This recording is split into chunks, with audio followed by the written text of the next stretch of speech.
Hello, I'm Yalko. And I'm Mito. As a YouTuber running the channel, Coding with Yalko, I specialize in making complex programming concepts easier to understand. The topic of this lecture series is Node.js.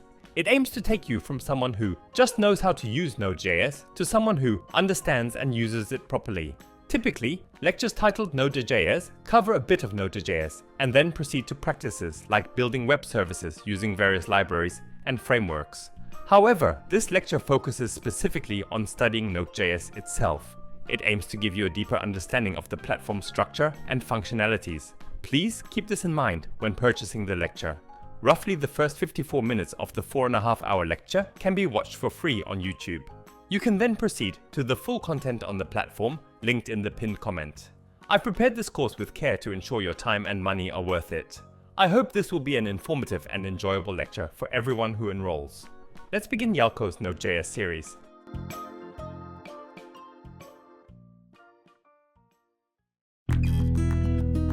What would Node.js be? In the simplest terms, Node.js is a program that understands the language called JavaScript. Installing Node.js on a computer implies adding JavaScript to the list of languages that the computer knows.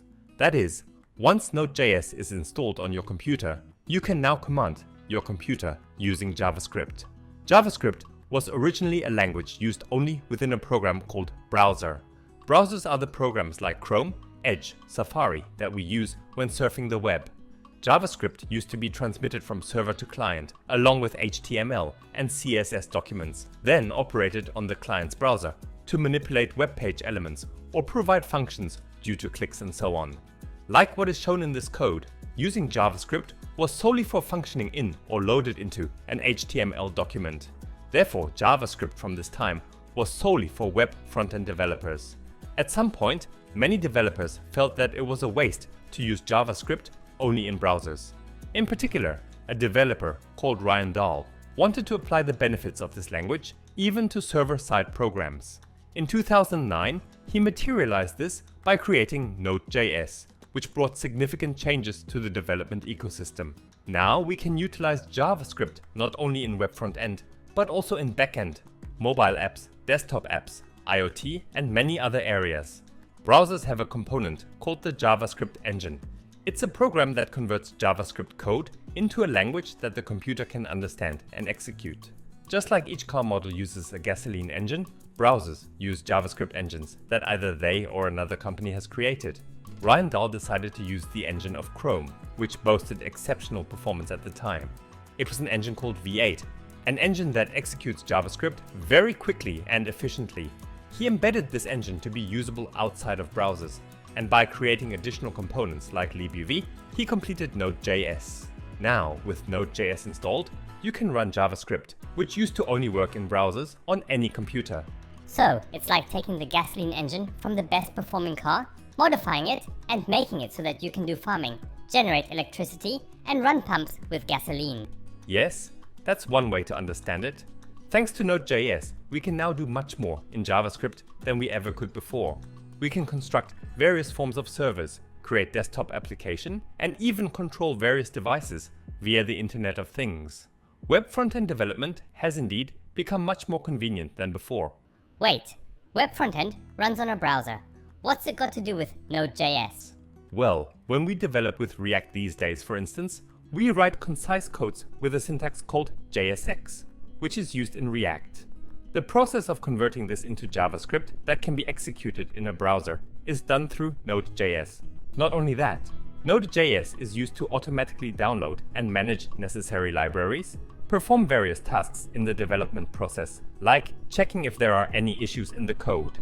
This is why you can use various front-end libraries and frameworks like Vue and Svelte, not just React. Especially, Node.js possesses all the strengths of a JavaScript-based environment, such as event-based, asynchronous operation, non-blocking operations, and single thread. I always get confused when I hear explanations about Node.js. What do these all mean? These are actually concepts that can be understood together. In easy terms, you can think of them as things that make multitasking more convenient. Single thread and multitasking seem like distant concepts though. I'll explain it in a way that's easy to understand. Let's assume you are programming a software to operate a restaurant. It sells things that are readily available like snacks or drinks, and also food that requires time to be cooked in the kitchen after being ordered. The kitchen has space for multiple cooks to work together. Programming in single thread in programming languages like C or Java is like having all the customers line up to place their orders and letting only one cook work. This doesn't make good use of computer resources. It's fine if we only have customers who come to pick and pay for readily available food. But if there are customers who order menus that need to be cooked in the kitchen, there will be a backlog of orders. So, to handle multiple tasks that consume time and resources, you need to write your code in multi-threading. For those of you who don't know what multi-threading is, you can think of it as designing multiple tasks that need to be processed simultaneously. Developers need to program so that the chefs divide and handle the orders from customers. Like when a chef finishes cooking, they start cooking the next customer's order. To implement this, you need to carefully design what kind of tasks multiple customers and chefs need to do simultaneously, and how the completion of each task connects to the next task. Those who have programmed in multi-threading in other languages will know that this is not an easy task. You have to be careful not to cause deadlock or synchronization issues. The code becomes very complex and it is not easy to debug. As such, programming in multi-threading is not only difficult, but also has a lot of potential for problems. Node.js was developed to implement multitasking without such difficult coding. A restaurant operating in the Node.js environment would look something like this. Customers would, in this way, line up to place their orders. As a developer, you just need to write your code in single thread, without the need to design multi-threading. Orders that go straight to checkout, like snacks, are processed quickly enough even on a single thread. The problem would be with customers who order foods that take time to prepare. Once a customer places an order, the restaurant immediately gives a queue ticket, and the customer then waits somewhere else. Instead of waiting for that particular customer's food to be ready, the next customer can immediately place their order. Hence, the process of every customer in line, paying and ordering, happens in a blink of an eye. Then, in the restaurant, the chefs cook according to the received orders. If there are several orders to be processed, it's like the cooks doing their jobs simultaneously through multi-threading. As soon as the food is ready, they call the customer with the corresponding ticket number to come and collect their food. The crucial point is, this multi-threading work done by the chefs doesn't need to be coded by developers. Because Node.js handles the tasks happening in the kitchen, developers don't need to do the complicated programming I mentioned earlier. All the developer needs to do is to design the actions the customer will take when their number is called and their food is ready. So what we're coding in Node.js is essentially this part where customers queue up to place their orders, and the part where the customers whose numbers have been called pick up their food. Let's take a look at it with a simple piece of code. These JavaScript codes are like customers lined up in a row. Among them, these codes are commands that can be processed immediately without consuming time. They're like customers buying snacks or drinks. On the other hand, timer commands that execute certain tasks after 1 second, command to read content from a file, commands that send requests to the network, and receive responses are also like customers ordering food that comes out cooked. These are all commands which order food that needs to be cooked in the kitchen, consuming time. However, even these customers only take a number ticket right after ordering, so the line of single-threaded customers waiting is processed all at once without delay. And in the kitchen, chefs start cooking according to these orders. As I previously mentioned, this process is done using multi-threading, but the developers don't need to get involved in this. What the developer handles is the actions that customers will take when their order number is called after each food is finished. Similarly, when events occur, like a timer ending, the completion of a file read, or receiving a response from a server, all you need to do is write a callback function that specifies what operations will be carried out based on that event.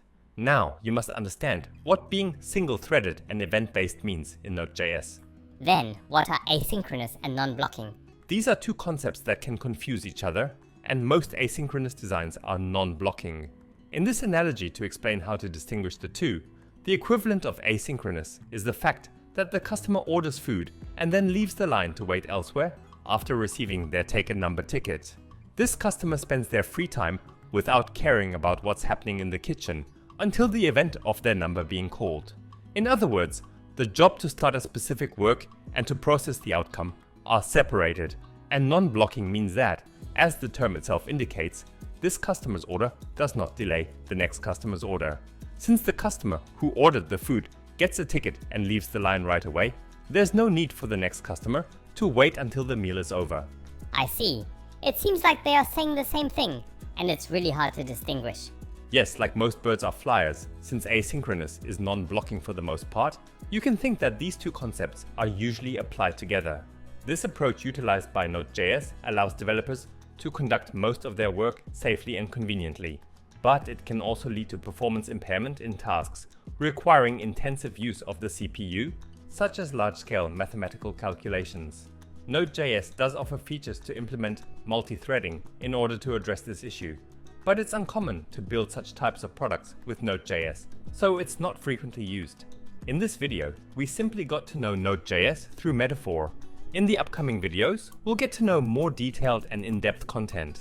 Now let's install Node.js on your computer and study Node.js with practice.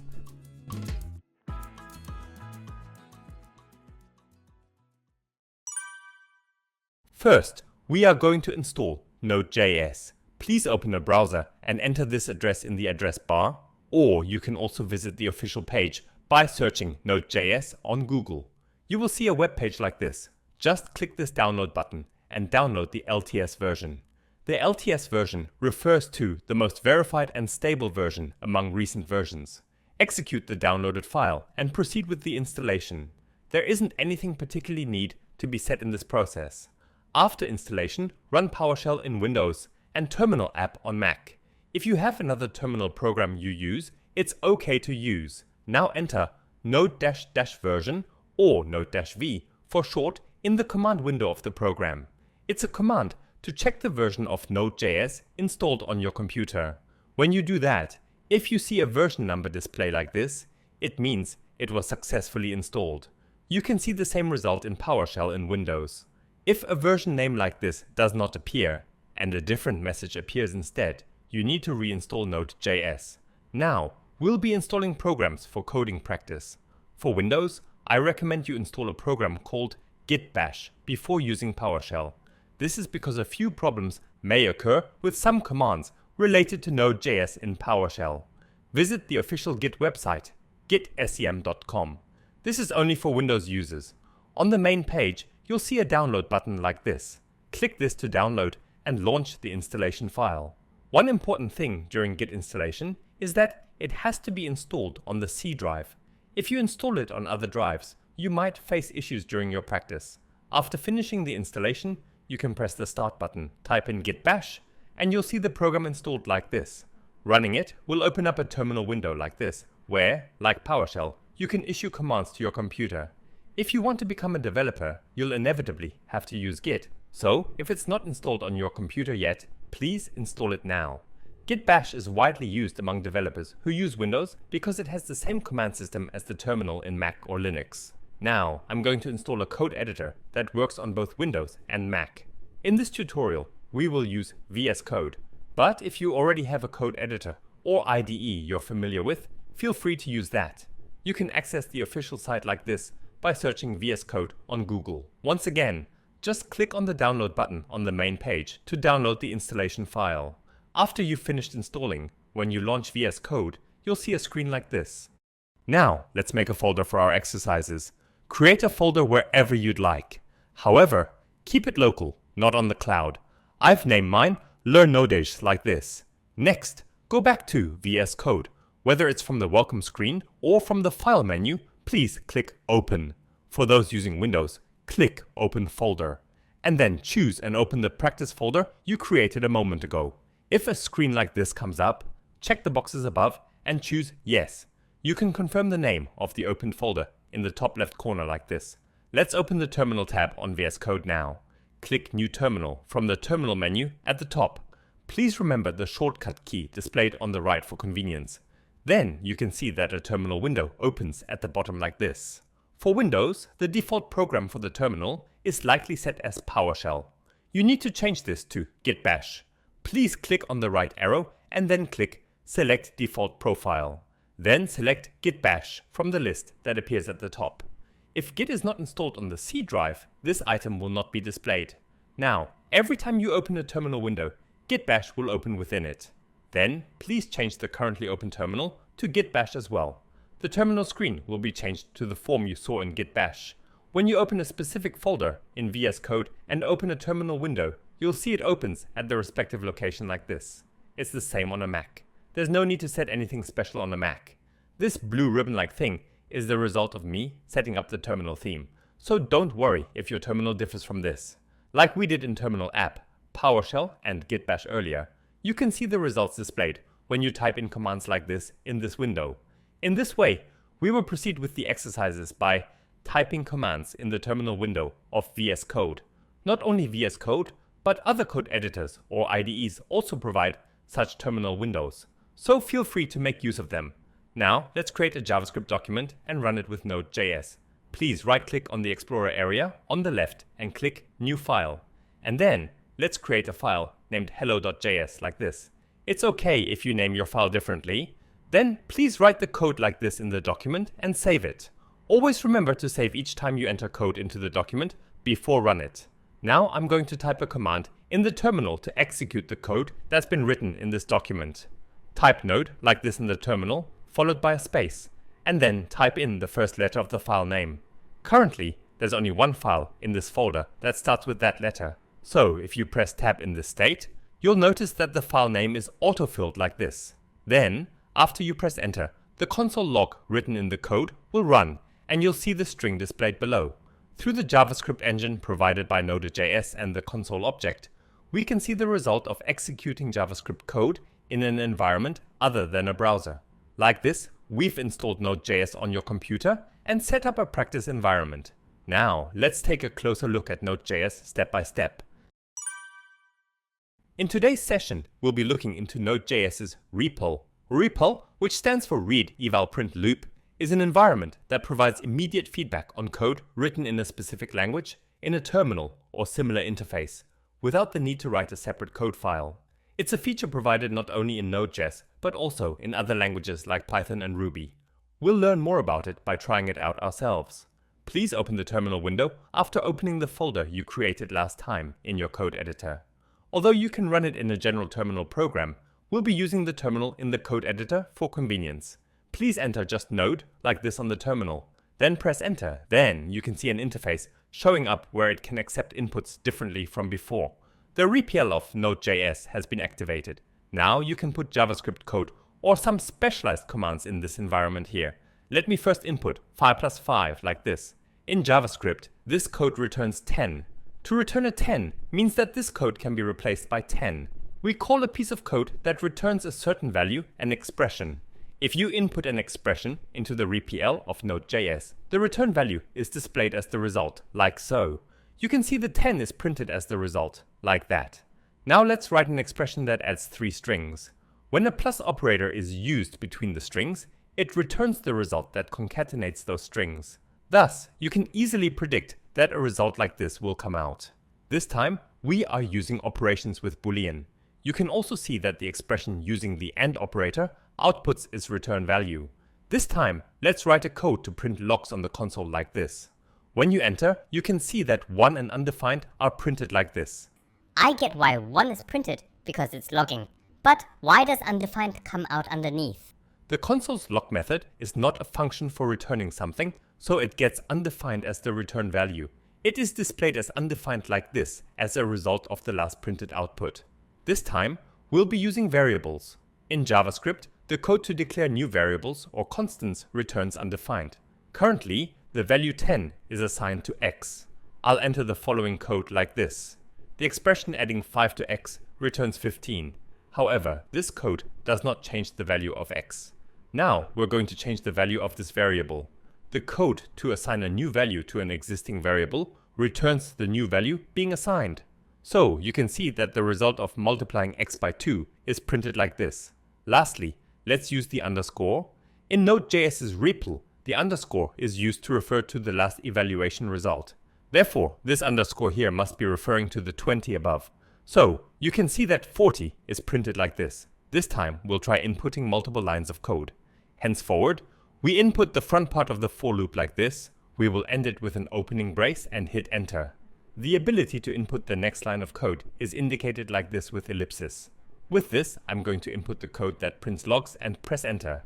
Again, ellipsis is getting displayed. Now, if we input a closing brace and hit enter, you can see that the corresponding for loop is executed, values are printed as logs, and finally, you can see undefined being printed. Similarly, we'll declare and use functions. We open the curly brackets as we declare a function that takes a parameter called name. Write code to concatenate the value after hello and print it. Closing the curly brackets completes the function declaration. Then, when you write code to call this function, you can see that the result is successfully printed like this. In the REPL, you can also import and use modules from Node.js. You haven't learned about modules yet, but let's proceed with coding this. The file system module built into Node.js is loaded and assigned to a constant called fs. If you print out the read file part of the object, like this, you can see a function with that name. Through this, we can confirm that this module has been successfully loaded. You will soon learn more about using modules in Node.js. Now, let's take a look at the commands used in Node.js's REPL. Like this, type help after a period. You can see a list of commands and explanations for each of them appear. You can notice that all commands start with a period. Among these, let's try to use the editor command. Please enter the command and press enter. As the name of the command suggests, it executes a mode similar to a simple text editor where we can write or modify multiple lines of code. I will try to write codes in this way. In the case of the VS Code terminal, copy and paste is also possible. It's a code for a simple repetitive task and a code declaring and then executing a function. The codes you wrote can be executed by pressing the Control key and D, or it can be cancelled by pressing C. I'll try executing it by pressing Control and D together. You can see the results of the executed codes printed out like this. This time let's use the save command and the load command. As you can guess from the names, they are commands that save codes to files, and the opposite command that brings codes from files and runs them. Let's first try using the save command. After inputting the save command, input the name of the file where the codes will be saved, like this. When you press enter, you can see a new file being created with that name like this. This time, let's use this exit command to close the currently running REPL session. After entering the command, if you press enter, you can see that the REPL is closed and it reverts back to the normal terminal mode. Due to the narrow screen, click the X button in the upper right corner of the terminal to close it. If you open a newly created file by clicking on it, you can see all the code that was run in the closed REPL session is stored here. Well then, let's open a new session to use these. Open the terminal window again, and I'll open a new REPL session using the node command. Now, with the load command, let me enter the file name where we stored the code from the last session. Then, all the code written in that file will be input and run like this, and the results will be displayed as output. As you can see, unlike when we ran it line by line in the last session, only the data that were console logged appear like this. These features are often useful for experimental tasks rather than in the field. Then, what about these break and clear commands at the top? When running the REPL in the terminal, these two commands serve the same function. They are used when you want to interrupt the input of multi-line code. For example, if you are writing a function over multiple lines and want to cancel it, enter the break command like this. And when you press enter, the input of multiple lines is cancelled. Clear is also used for the same purpose, so you can use either one. This is how we've explored how to use Node.js's REPL and its commands. Next, we'll also look at how to customize the REPL. See you in the next video. In this session, we will cover essential knowledge for web development and JavaScript-based programming. We will be focusing on JavaScript's promise, async, and await. Promise, async, and await are used to make asynchronous codes easier to understand. These are not new features per se, rather they are syntactic sugars that simplify the writing and reading of codes previously structured with callback functions. Let us examine this via some code. This code has three functions that perform asynchronous operations. Each one fetches data remotely, processes it in a certain way, and then stores the result. For the sake of our example though, we are not actually networking or saving files. Rather, we are substituting these actions with ones that each take a second to complete. On the right, we have code that calls these functions in sequence. Why does the middle look like it has been punched hard and caved in? Yes, as the chain of operations lengthens, the middle gets more deeply embedded. This is what we call callback hell. We will further explore this shortly. The last line prints the string start in the log, and the result that is printed resembles what I have written in the comments below. First, this start string appears. Approximately 3 seconds later, you can see the results of the 3 function executions print out like this. How come the last line gets printed before the previous code does? That is actually an attribute of asynchronous code.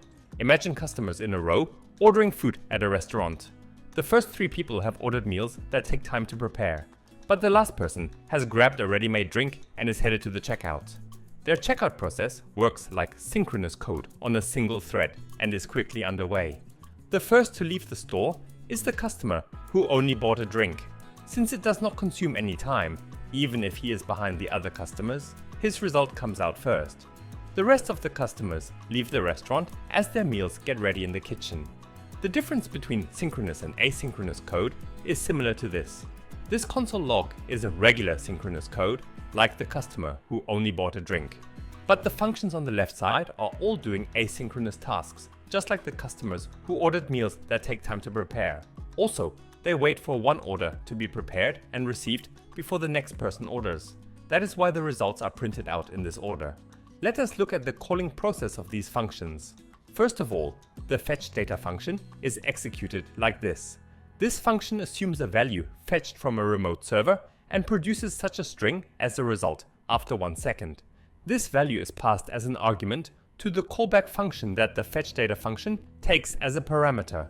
The next function is the process data function. The process data function gets the value from the fetch data function like this. Then, after 1 second, it concatenates a string like this, and then it passes this value to the next function, save data. Save data receives this value as a parameter named processed. This function receives the callback functions to be executed when the data is successfully saved and when it fails, like this. There is a 90% chance that the storage will be successful and this function will be called, and the same result as the comment will appear. If an error occurs, it is reported from the function below. For those of you who have not used callback functions like setTimeout in JavaScript, you should take a closer look at this process. I have just run it 3 times. Is it not too counterintuitive and headache-inducing? That is right. That is why promise and async await came into being. Some function finishes its job and puts what to do next as an argument inside. And when that function finishes its job, it repeats what to do next as an argument. The more steps you go through, the deeper the indenting of the code and the harder it is to grasp the whole context. Now we are going to rewrite this using the promise style. Here, the functions on the left are changed to return instances of a class called promise. Literally, it is a promise that each function will do something after a time-consuming task. The code to chain these calls has changed, as you see on the right. Has it not become really neat? Something like method chaining or something? Yes, that is right. You can more easily understand how each task leads to the next one. Let us go over it in order. When you run this fetch data function, you get a promise instance like this. You can think of it as a written promise of what to do. This resolve stated in the promise means what to do when the time-consuming task is successfully completed. In other words, it is a promise that, if things go well, I will carry out this mission. That task is to run the next function, the process data function, with the obtained result. The then method of the promise instance takes as arguments what to do when the promiser's task is successful or failed. The first argument callback function is what to do when the task is successful. The then method returns the value that the promise it is attached to returns. You can see that it is also another promise, like on the left side. That is, once one promise is fulfilled, another promise is made as a vow. The value acquired from the previous promise is used in this way, passed onto a new promise. After 1 second, it will add the string as shown here and pass it on to the next task. In this vow, the resolve executes save data, much like on the right side. And then the next promise is returned and executed by then, as you can see here. This promise instance takes 2 parameters for the function received as a constructor argument. One is similar to the promise shown above, what to do when the current task is successful. Therefore, if the data save is successful, it is passed as an argument to then, and the concatenated string is printed out like this. There is a 10% chance that the save will fail, and if it does, the catch method is triggered through reject.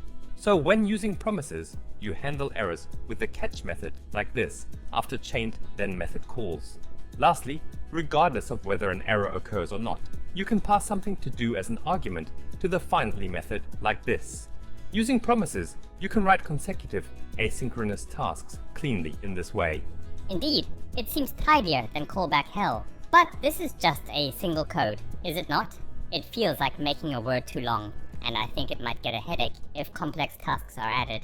Yes, this method chaining is also disjointed from the general coding style. What was introduced to use promise more intuitively is exactly async and await. The functions on the left have the same code as the promise example. Each creates and returns an instance of promise. The part that changes is how to call them. Besides the await attached here, it looks the same as synchronous code, right? Yes, although the code has become longer than the previous method chaining example, it will be more intuitive to read. This method can only be used in functions with the async keyword attached, or at the top scope of Node.js's ESM. Await stops the progress of the code until the promise operation that follows is completed, and then returns the result. In other words, it allows you to code as if this process is a time-consuming synchronous process. In the case of this code, the string value that the promise returned by fetch data puts out after finishing the work is stored in the previous constant. This value is passed to the promise of process data, and then the value is retrieved by waiting for the asynchronous operation to be completed with await, and finally it is passed to save data again. After waiting for the operation to be completed, the value to be printed upon success is retrieved and assigned to a constant. In these processes, await plays a role in stopping the next code from being executed while asynchronous work is being done, like the stop sign of a school bus. After all processes have ended, if the save operation succeeds, it will be printed as console logs like this, and if it fails, the code of the catch block will be executed like this. Finally, through the finally block, it executes what needs to be performed, both on success and failure. This is how you can conveniently write JavaScript's asynchronous code as if it were synchronous code by using promise, async, and await. They are not easy concepts, so in order to understand and use them correctly in practice, you will need to watch the video repeatedly and practice with example codes. Then we will see you in the next content.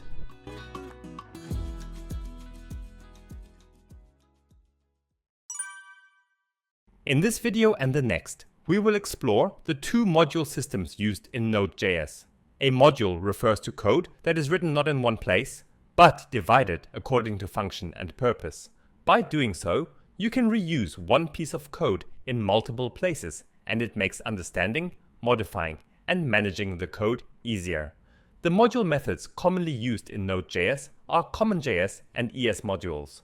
When Node.js was first created, CommonJS was originally used as the basic module system. However, after ECMAScript officially standardized ES modules, the use of ES modules in Node.js is increasing, and it is expected to become the standard system in the future. In this video, we will first learn about CommonJS. In the next video, we will look into ES module and compare them.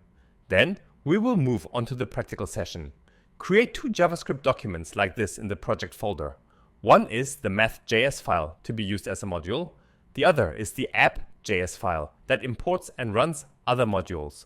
Let's first write the module code. Here, a constant called pi is created and a value is assigned. I'll make it so this value can be used elsewhere. The code below exports this as a module for external use. In CommonJS, we export the module outwards like this, using the module object provided by default. In VS Code, it shows a marker pointing out something at the bottom left of the code. If you hover over it, you see this recommendation to change it to the ES module method. You can see that the ES module has already settled as a more recommended method nowadays. Since the topic of this lesson is CommonJS, we will proceed as it is. Now let's write the code in AppScript as shown on the right. We're going to use the module exported from math. In CommonJS, you pull in external modules using the require function like this. As an argument, there's a relative path to the target script in string form. Below that, I'll write the code to print this out to the console. I've already shown you that by entering the file name of a particular script together with the node command in the terminal, the corresponding code runs. You can omit the extension like this. Press enter and you can see that the value is properly printed out as shown below. Successful export and import of module like this. This time, let's implement exporting a function as a module.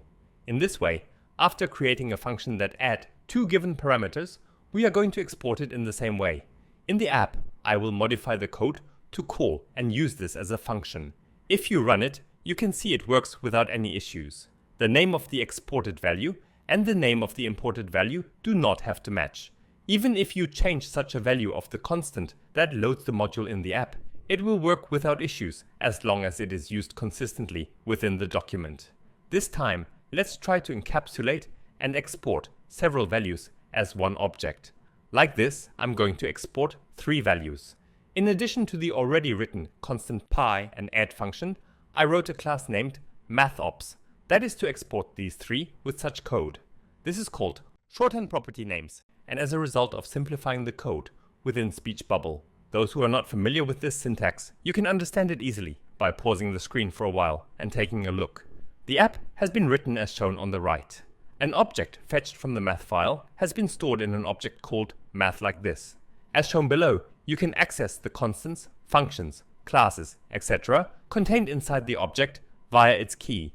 Please pause the video for a moment and look at the code. As you can see, the values of x and y calculated using these are printed correctly. This time, let's use an object's destructuring assignment on the importing side as well. Let's modify the first line as follows. Again, you can understand this as shortening the code of the speech balloon. Now, since the values exported from math are being stored as constants of the same name, you can use those values directly without the need for an object to put them in. A brief look at the code will help you understand this easily. But what do we do if the same name is exported from another module? Yes, let's understand with the next example.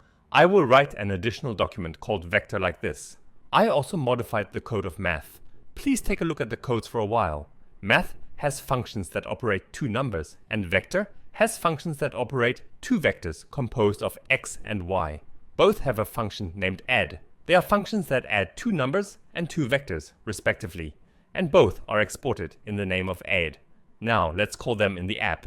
When you call the same named elements separately, you can write it with a colon like this. I brought the add of math as addMath and the add of vector as addVector. I will write the code to use them and output the result of adding 2 numbers and 2 vectors respectively. Now if you run it, you can see that the code works without any problem. Next, let's look at another way to export modules. As we have already seen, this code assigns the values to be exported to exports in the module object as an object. As you can see, it's exporting 4 functions bundled together. You can implement the same functionality with the following code. Please take a moment to look at the code. It's a way of adding items to an object called exports with names you want. If you run it, you can see that it works normally. The external exports at the bottom points back to module objects exports at the top. In other words, these 2 point to the same memory address. So if you compare the 2 with this identity operator, true is returned. So you can use either the above method or the below method. One thing to note is that these 2 methods should not be used together. The first 2 functions export using the above method, and the last 2 functions use the below method for exporting. You should not both modify the exports object of the module and add items to the exports object like this. If you compare the 2 in this state, you can see that false is returned. This is because the memory address it points to changes the moment a new value is assigned to the exports of the module. Now the exports inside the module object and the exports outside become unrelated. Therefore, if you run this code now, you can see that an error occurs in the multiplication operation like this. It is because the outside exports has been disconnected from the exports inside the module and has not been exported. When we write the code like this, we run into the same problem. Please take a moment to look at the code. The 2 functions above add entries to the exports object without a problem. But if you assign a new value to this object as shown below, it also breaks the link with the exports object within the module object. So you can see once again, the 2 objects are pointing different places, and thus you can see the same error occurs. So remember this when you're working with CommonJS. Finally, let's take a look at another example that shows the characteristics of CommonJS. I'm going to create 3 more documents like this. Please pause the video and take a look at the codes. This is a counter module that has a function that increments the count from 0 and returns that value. The 2 modules on the right both import the counter module, print the current count, increase the count, and print that value again. Lastly, in the app, these two modules are imported. Since these modules do not export any values, they are imported for the sole purpose of running their code. As I mentioned earlier, the count starts from 0. Running the app, you'll see the file, a module running first, so the count goes from 0 to 1 as shown below. By the time the code in file B runs, you'll see that count has already increased to 1. This happens because CommonJS caches the modules once they are imported. The counter modules brought in by file A and file B share the same instance, so this is the situation you can observe. CommonJS improves performance by caching modules in this way. However, forgetting this point can cause unexpected problems in programming. You have to remember this too. So, we've discussed about CommonJS in this video. In the next video, we're going to discuss another type, ES modules. Last time, we learned about CommonJS, the first method of using modules in Node.js. This time, let's learn about ES module and then compare the two. Let's get right into the practice. We'll continue from the project we practiced in the last video. I'll add a document named package.json right inside the project folder. We'll learn more about package.json later in detail. There's one thing you need to do to use ES module instead of CommonJS in Node.js. One is to add an item like this in package.json, or specify the extension of the document to be used as a module, not as JS, but as MJS. Although the latest version of Node.js can work without doing this, it's best to do one of these, so there's no problem running in different environments in the field. For this practice, let's write package.json like this. Let's open the math and app documents. I'll be using the ES module method to write modules. In ES module, when you want to export multiple values from a document, this is the syntax you use. Like this, you prepend export in front of each declaration and assignment, and thus we can export the constant pi, the function add, and the class methops individually. And when you're importing them, you write your code like this. Instead of the require function we used in CommonJS, we use import and from keywords. And usually, we use object destructuring assignments like this to receive and use each of them. Now, if you run the app, you can see that it's working properly like this. If there are too many values to export from the document to use destructuring assignments, you can also import them all as one object using an asterisk like this. Here, as you can see, they're all brought in and contained in the math object. Therefore, we can see that you can access each value by using keys on the math object. In each module document, there can be representative values, such as functions or objects. In this case of math, let's assume that a sub-function that does subtraction represents this module. In these cases, you can add default like this in front of the values export. Values exported as default like this can be imported with the syntax on the right. As they are the representative values of the module, they can be used under any name on the importing side. Here, you can see it's being imported and used under the name subtract. You can also import and use the value exported as default and other values together like this. The representative value of the module should be placed outside the brackets, while the other values should be put in the brackets under their own names. Only one value can be exported as default in each module. Attaching default to more than one value, like this, is erroneous code. Next is the case where values of the same name are exported from different modules. Just as in the CommonJS example, the math module and vector module each export a function called add. One way to import these without conflicts is to use an asterisk like this and import each module as an object. You can use them without problems by accessing the add key in these objects like this. Another way is to call each by a different name. In ES module, we use the keyword as, just as we used colon in CommonJS. Just like in the previous example, we imported add from math as addMath and add from vector as addVector. In this way, we can import under different names and use them without conflict. Next is an example related to caching. This example also has the same configuration as the one we looked at in CommonJS. We just changed the syntax to the ES module method. After loading the counter module separately in the file A module and the file B module, import them into the app and run each of the codes. Since ES module also does caching, if you run it this way, you can see that the count starts at 1 in the second module. You can tell by seeing the number 3 being 1. If you don't want the same module to be cached, even if it is imported, you can add a query string to the path like this. I wrote it to make the last character of the two paths different, even if the same module is imported. If the path string is different, It is recognized as a new module, so it is not cached. Next, we're going to look at dynamic imports in ES module. Instead of importing every module from the beginning, by dynamically importing each module when needed, we can shorten the initial loading time of the program and increase efficiency. I will use the math and vector modules we wrote earlier. Both export and add function. In the dynamic add function of the app, one of these two will be dynamically fetched and used. If the given two parameters are numbers, it uses the add of math. If not, it performs operation using add of vector. Depending on which values come in, it just calls and uses the module it needs at that time. As shown at the bottom, when two numbers are entered as arguments, the code at the top is executed. Please take a moment to look at the code. If you are familiar with JavaScript's promise, you will easily understand. In this code, you can see that the method called import is used. By chaining with the then method, we can infer that this import method returns a promise. For those of you who don't know what a promise is, you can think of it as this part of the code being executed after the cooking in the kitchen is done. It's the part I compared to the customers who got the queue number in the first video. Once all the code to be processed by a single thread is executed, this code is executed as the module is imported. So if you run the app, you can see that the code above and below it are first executed like this, and you can see the result of this code being output. You can tell this part proceeds asynchronously by the order of each code's logs. Next, vector objects were put as arguments. So the code in the else statement would be executed. The import function is also used here. Please examine the code for a moment. As those who have studied JavaScript already know, async and await make the use of promises more intuitive.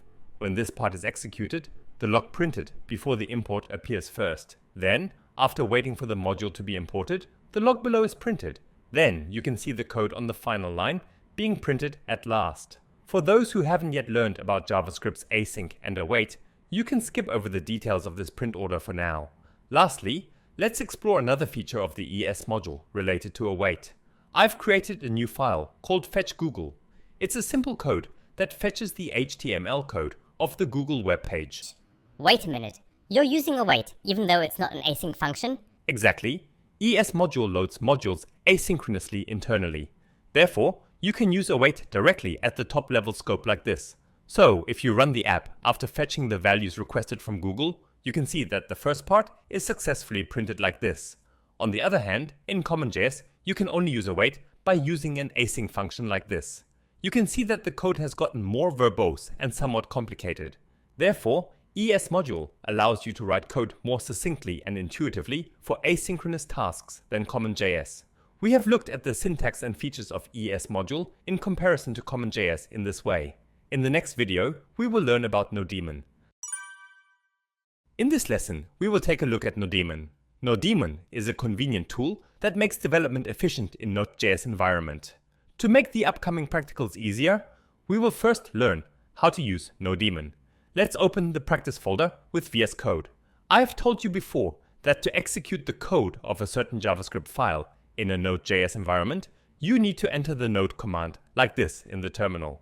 Until last lesson, every time the code of the file was modified, we saved it and then re-entered the node command. Honestly, it's too bothersome and my hands hurt from continuously typing commands every time I run this code. Wouldn't it be nice if it could just run on its own whenever I simply save the code? That's exactly the part we're trying to solve in this video. For this, we will install Nodemon. Please enter the following command in your terminal. npm will be covered separately in a future video. For the time being, you can think of it as similar to an app store for Node.js, where you can download and install a variety of libraries. The I stands for install, which signifies that the following library is to be installed. Nodemon is the name of the library we're about to install. The G option means global, implying that the installation is not restricted to a specific project and can be installed globally. That is, you might think of it as installing on this computer. So, by entering this command, a tool called Nodemon gets installed, and you can use it not only in this project, but anywhere in the system. There will be no problem in Windows, but in the Mac environment, you would typically have a permission error like this when you just type it in this way. This is a command installing globally with a G option, so it usually requires system administrator permissions. One way to resolve this is to add the sudo command before it and run it with administrator privileges. but it is not recommended as it can be dangerous in terms of security.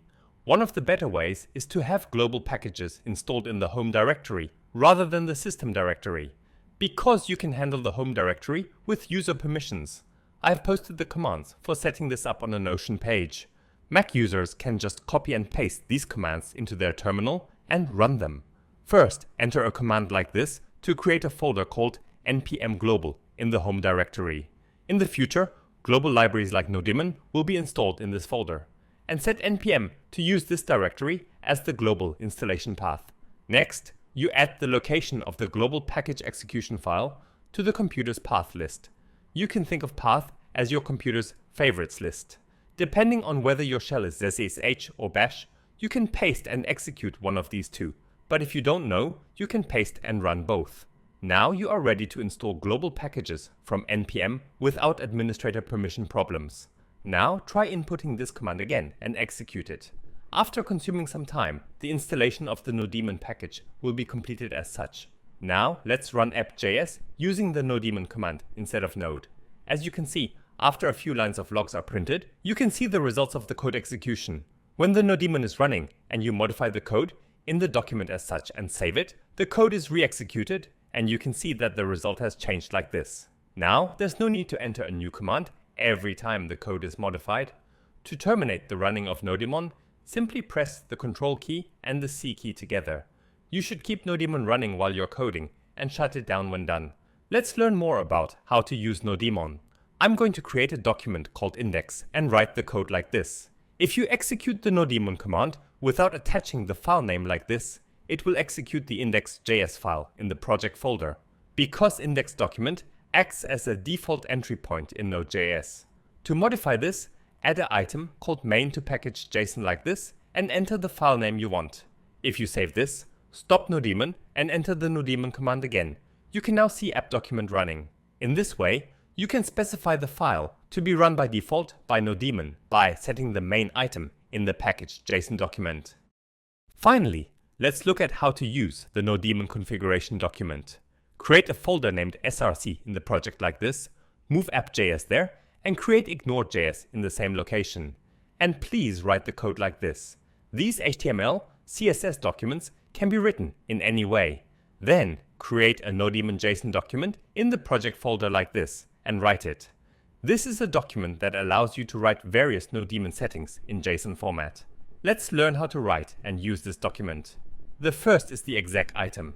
This sets the command to be run when the Nodemon command is entered. The app document in the src folder is set to run with the node command. So if you type Nodemon like this in the terminal and press enter, you can see Nodemon starting and the code of the document running. The initial part of the output content, as you can easily see, is the value imported from ignore.js using ES module. The values that follow are from the environment variables. I will separately discuss environment variables later. In Nodemon JSON, you can specify environment variables to be applied when running Nodemon like this. You can see that the output result came from these set environment variables being used in the app. In the watch item, you write down the names of directories or files to be watched as an array of strings. In other words, if the code inside a directory or file with its name written here is modified, then Nodemon reruns the code. In this project, since we only have the src folder, files inside of it are the ones being monitored. This index file is not part of src folder, hence not monitored by Nodemon. Therefore, as it is, even if its code has been modified and saved, you won't see any changes in the terminal window. Meanwhile, this app file is part of the src folder and therefore it is being watched.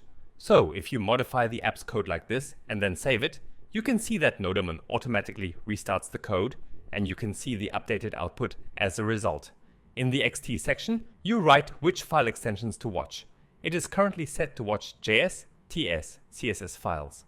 Therefore, this HTML document is not a subject of monitoring, even though it's in the src folder.